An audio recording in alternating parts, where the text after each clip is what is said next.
Hello guys, how you guys doing? This is good old Grandmaster Robin here,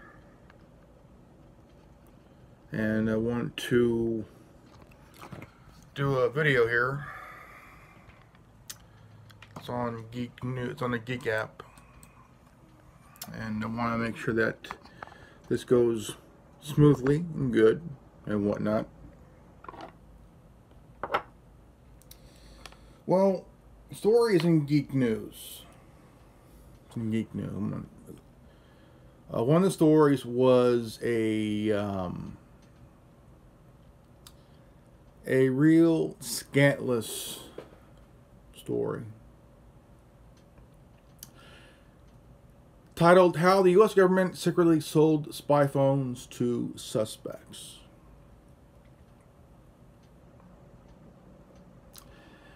In 2010,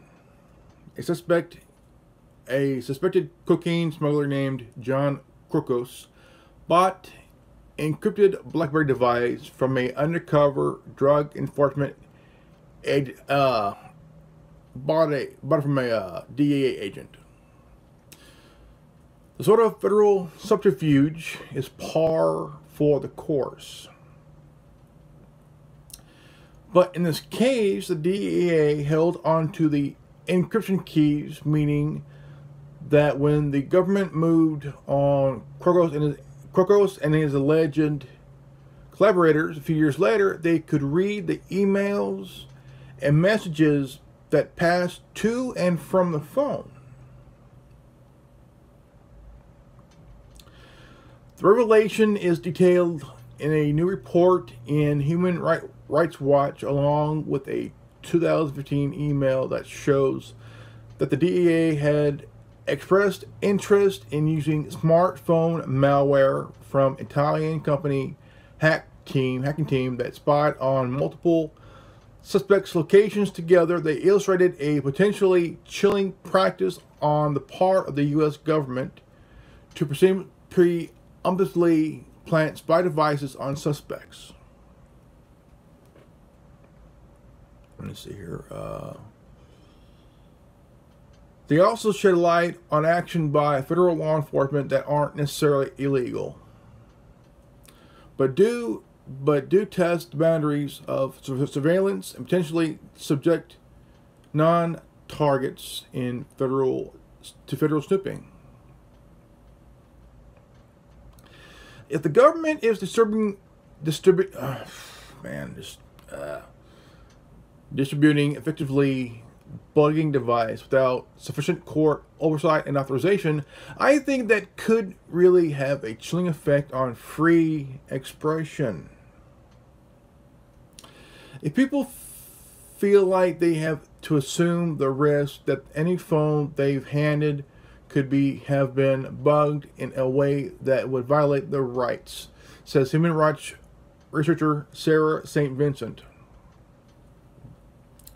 BlackBerry has denied any involvement in the proceedings, and the DEA declined to comment because some litigation related to the Krokos investigation remains ongoing. Krokos himself eventually pleaded guilty and received a 138-month prison sentence. The key question in the Krokos case centers around whether the government had a wiretap warrant prior to distributing the devices in the first place. An affidavit from the prosecutors suggests that they got it afterward. And so that would effectively let them set up a surveillance system before they could they had the approval to use it. That means they got the warrant after doing it.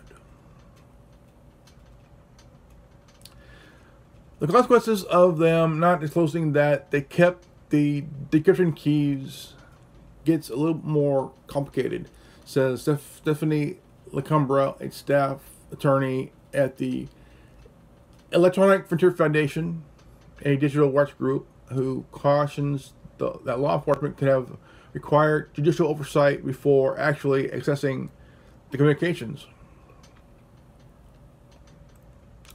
Even if the DEA's action were by the book, though Vincent argues that the practice could have unintended consequences. The reality is that people can and do buy used phones.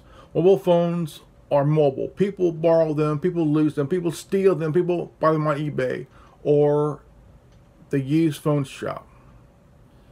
There are some possibilities if the tactic are commonly used that you could be seeing phones that are compromised in some way getting in the hands of someone other than the intended targets. She says if you think the ways tactic could be abused, it is quite scary. And it is scary. The lack of clarity around the widespread a tactic that is used also raises concerns for Human Rights Watch. The Crocos case seemed unlikely to be an isolated incident, but especially given that the DEA had a 7-figure contract with a hacking team. As first reported by Motherboard in 2015, while the Crocos case did not involve the type of spyware the hacking team provides, that whether another means to be the same end. Compromising a phone, then assuring that it winds up in the hands of a suspect. The contract was apparently canceled after 17 of the deployments, but in 2015, internal email leaked by WikiLeaks and surfaced by Human Rights Watch. The hacking team operated manager claimed the DEA was investigating a lot. The contract was apparently canceled after 17 deployments. Wow. But in 2015, internal email leaked by WikiLeaks and surfaced by Human Rights Watch. The hacking team operations manager claimed that the DEA was infecting a large number of phones and had interest in installing spyware in as many as 1,000 devices. Imagine that, 1,000 devices. Though it's unclear whether the purchase of that magnitude ever took place. Ultimately, it's the secrecy and uncertainty that concerns St. Vincent the most. I think part of the problem is that this tactic is already not clearly forbidden by U.S. law, but also it's not clearly authorized, she says. When we think about protection of private freedom of expression, we really have to make sure we've got the full picture of what the government can do and thinks it can do. If it thinks it can get around some pretty important security measures by distributing vulnerable phones, then that's a thing that I think of all of us who are concerned about civil liberties need to know.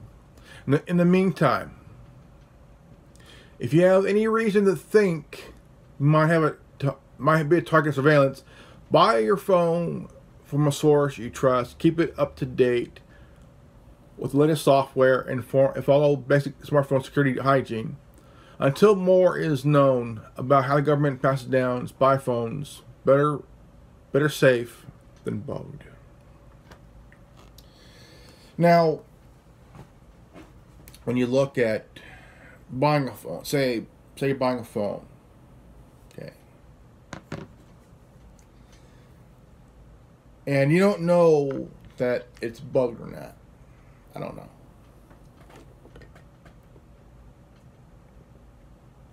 That's like giving someone the keys to your car, but you can't unlock it, but you can still get in it because someone else has the button to unlock your car or your vehicle. But once you get out of the car, the person has the button locked for you. I mean, it's like basically giving them their keys to your vehicle in this matter. And this is Geek News Saturday.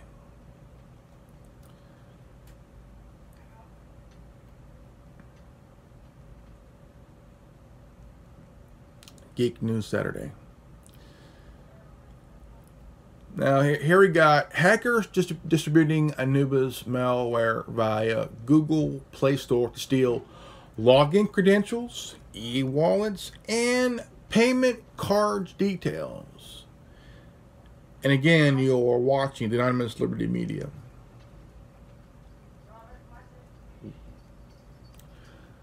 Anubis banking malware reemerges again, and the threat actors distributing the malware on Google Play Store apps to steal login credentials, to banking apps, to e-wallets, and payment cards. Hackers always find new ways to bypass Google Play Store security and distributing malware via Android apps that will act as the first step in a infection routine that fetches the bank by Anubis mobile banking trojans via CC server, which stands for Control and Command Server. Users are frequently gets infected once they download and install the malicious apps via Google Play Store, even though Play Store security inspects all the app that uploaded to the Google Play. Cybercriminals always implement the sophisticated techniques to evade the detection, going ninja. Researchers found a new downloaders and app store that linked with Anubis banking malware, and the campaign contains at least 10 malicious downloaders disguised as various applications. All the downloader distribution via Android apps can affect more than 1,000 samples from the criminals' command and control server, CNC. Cybercriminals uploading apps into Google Play Store looks like a legitimate one. They compromise users by promoting that they are providing expertise as a service.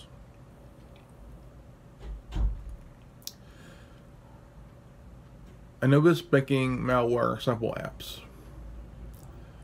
Researchers discovered malicious apps, Play Store apps, that posed as a legitimate one, and that the downloader apps target Turkish-speaking users. I need my glasses. Here we go. Okay. All right. Let me see here. Okay. All malicious apps are uploaded to different categories, such as online shopping to financial services and even automotive apps. The malicious downloader is more stealthy, and one of the apps contains zero detection in VirusTotal listed antivirus engines. According to X-Force's analysis, these changes suggested that the downloader app is being maintained on the ongoing basis.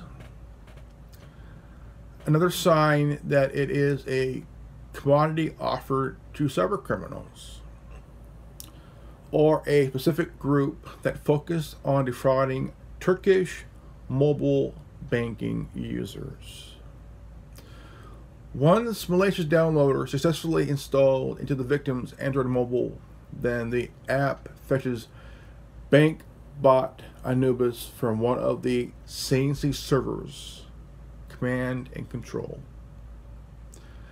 Also, BankBot Anubis malware poses as an app called Google Protect and forces users to grant the permission. This accessibly will act as a key logger to obtain the affected user's credentials from infected users' mobile.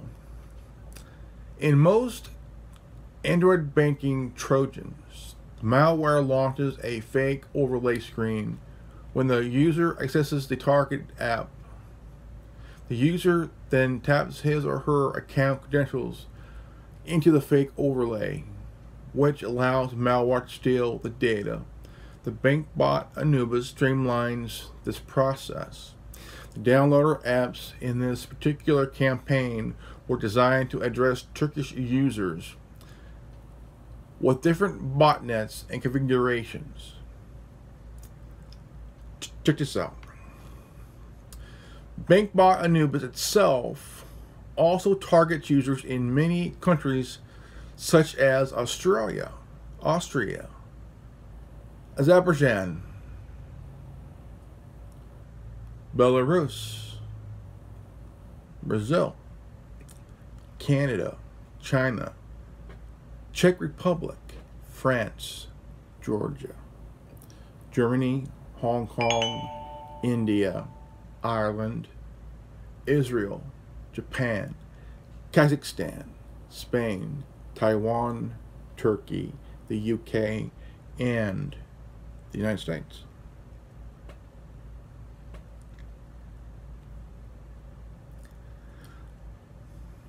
Tell you now, getting back to this one story.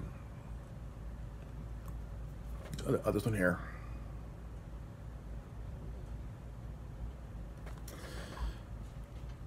Before you even buy a phone, if you buy a used phone, say like on eBay or whatever you want to call it, or Android or Android, eBay and Amazon or third party, go and get it checked out. There's a third party, second or third party repair place, and they will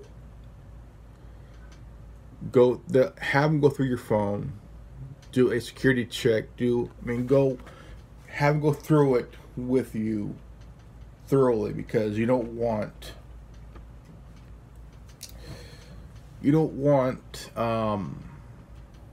any problems. I mean, you don't want to know that your phone's been bugged or has a spyware or virus, because the virus can really ruin your phone's period. It would. I mean, basically, you'll learn that, or might learn that your phone has been compromised or whatever, or someone might have sold a phone that's been bugged and just whatever. But be careful on getting your phone online, because I mean, you never know. I mean, just be careful, and it's very important to know that your phone needs. Well, it's important for you, the user of the phone, or the buyer of the phone that was owned by another user. Make sure that it's has no virus, no malware or spyware or something like that. Just make sure you get it checked out, get it done. Just be very cautious, be careful, and because by not doing it, you're basically it's like giving your keys to your car to somebody else. I would highly recommend taking your phone and putting it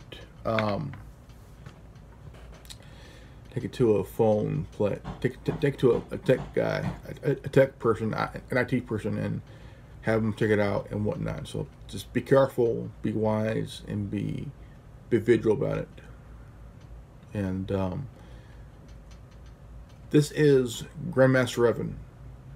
And if you've got this transmission, you are the resistance. If you're new to this channel, please leave a like, subscribe, comment below. And always remember, knowledge is free. If you don't like it, go fuck yourself. Knowledge should always be free. Peace out. Revan out. 10-4. And God bless.